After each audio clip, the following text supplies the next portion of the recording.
இந்த பகல்வேளையில எல்லாத்தையும் மாத்தி வைங்க. രോഗത്തിന്റെ അവസ്ഥ നീ മാറ്റി വെക്ക്. உலகம் சொல்ற വിശ്വസിച്ചാൽ വിശ്വസിച്ചാൽ ജീവനുള്ള ചിലത്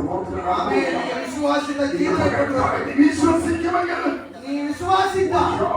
രോഗം ഒഴിഞ്ഞ് നിനക്ക് നടക്കത്തില്ലെന്ന് രോഗം വിധി എഴുതിയാലും പരിശുദ്ധന്മാരെ വലിയ സാന്നിധ്യത്തോടെ വെളിപ്പെട്ടു.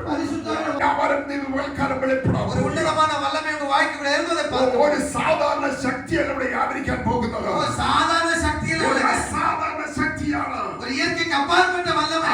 12 വർഷക്കാലം ഡോക്ടർമാർക്ക് ചെയ്യുവാൻ കഴിയാത്തത്, 12 വർഷமா വ്യാധിയെ ഗുണമാക്ക முடியாத മരുന്നുകൾ അവൾക്ക് വിടുതല ഇല്ല. ഇനി ആർക്കും സൗഖ്യമാക്കാൻ കഴിയത്തില്ല. ആരും ഇവിടെ സുഖമാക്ക முடியாது. സ്തോത്രം. എല്ലാം അവസാനിച്ചു എന്ന് ചിന്തിച്ച അവസ്ഥ എല്ലാം കടന്നു പോച്ചു. യേശുവിനെ കുറിച്ച് കേട്ടു.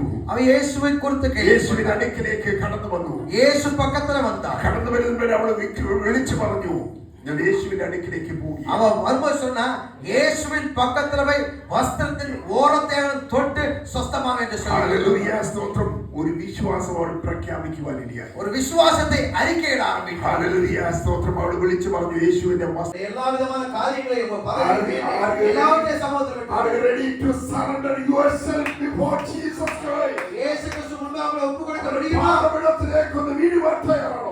പാദത്തിൽ വീഴാൻ കഴിയുമോ?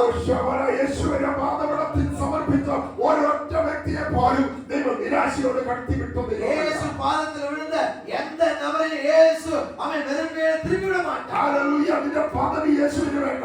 ഉங்க പദവി യേശുവിന് தேவையில்லை. പണം യേശുവിന് വേണ്ട. പണം യേശുവിന് தேவையில்லை. ഒറ്റ കാര്യം മാത്രം. ഒന്നേ ഉള്ളത്. ദൈവസന്നിധി ഇപ്പോൾ സമർപ്പിക്കാൻ നീ തയ്യാറാണോ? ദൈവ സമൂഹത്തെ ഇപ്പോൾ വിട്ടുകൊടുത്ത് ഒപ്പുകൊടുത്ത